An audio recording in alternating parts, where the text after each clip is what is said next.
The importation of Paraguay beef into our United States economy has put a significant risk on the health and the economy of the beef industry.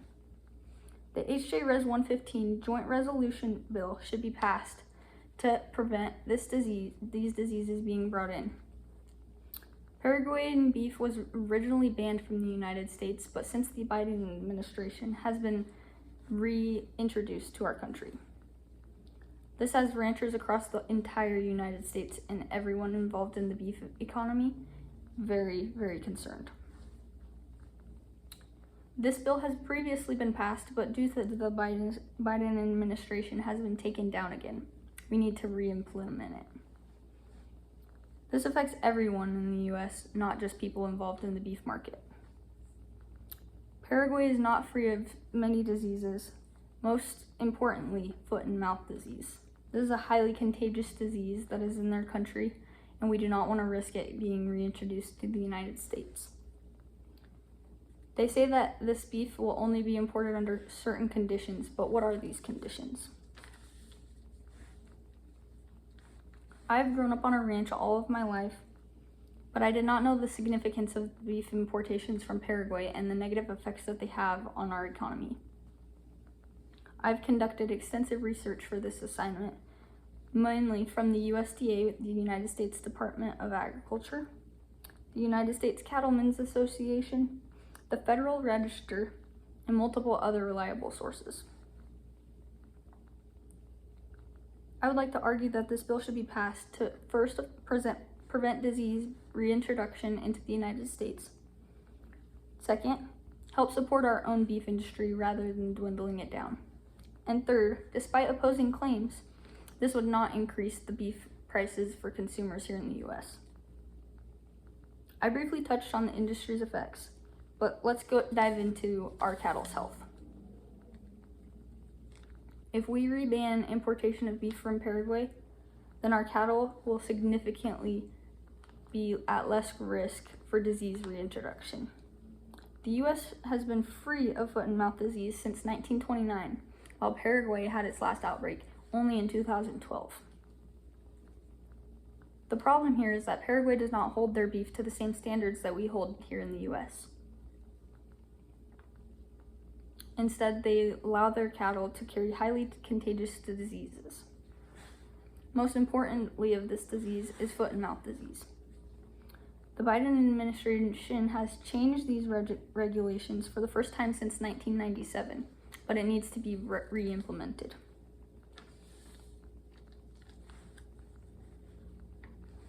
Their requirements say that the cattle must be free of disease for the last 12 months or the animal's life, even if the disease was once on that operation. Their other requirements are that it has to be chilled or frozen and deboned and removed of all visible blood clots. This does not remove all blood clots and all disease from the meat. It is still at risk of being brought into our country. The risk is low, but it is not zero, and it is not worth the risks that are involved. Montana Senator Tester says, quote, "The risk of foot and mouth disease may be low, but it is just one outbreak could be disastrous for beef producers across the United States."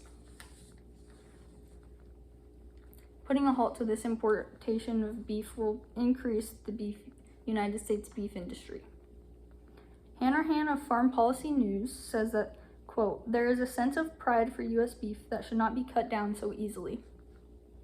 We need to protect our reputation here in the United States, and that reputation is that families are safe going to the store to buy their own beef. They know that they are getting quality, inspected beef. Importing from other countries could allow backlash for that if there is an outbreak." According to the USDA, the United States is the #1 beef producer in the world, while Paraguay sits at only number 16. Paraguay only contributes 0.9% of the world's beef, while the United States alone contributes 20.5%. Paraguay has not agreed to import their beef under their own quota. Instead, they go under a multi-country quota. This is according to the Executive Director of Meat Import Council of America. He says that this is a tariff rate quota and that they only contribute 5 to 10% of that quota alone each year. This proves that they do not bring enough to the table for the United States for us to be allowing these risks to be at hand. The sense of pride can be upheld and still will not hurt U.S. consumers. Despite opposing claims, this would not increase beef prices in the United States. The USDA says that the U.S. has been on a steady decline for beef production due to these imports crashing the market. The risks of cattle health and the economy are high. Instead of doing these imports from Paraguay, we need to focus on our own country. We do not need to bring in unnecessary competition to the country. The U.S. loses up to $23 million each year due to imports. This is according to Chapman of the United States Cattlemen's Association.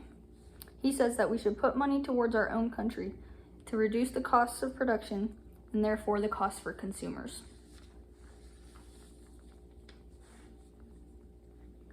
The reduced demand for U.S. beef has been high ever since imports have been coming in. This really affects ranchers with higher production rates and smaller herds. Wouldn't we rather support our own country rather than breaking it down? Paraguay has been on the decline in the last 10 years, according to the USDA. It is not our job to fix their mistakes, they say. Instead, we need to focus on our own mistakes and how we can better our own beef economy here in the U.S. They do not provide a significant enough drop to the market if we remove them from our economy. But this will instead allow for growth throughout our country. Less competition will allow producers to produce at a lower cost, which provides consumers a lower cost to buy. This is better for everyone, not just people involved in the beef industry. The beef industry is a huge part of the United States economy, and increasing the productivity of that will help increase the overall economy of the United States. There's more benefits for everyone rather than risks by banning this. There's multiple reasons to pass this bill. First, it'll prevent disease spread in the United States beef industry. It will, second, boost our own beef economy and therefore boost the United States economy.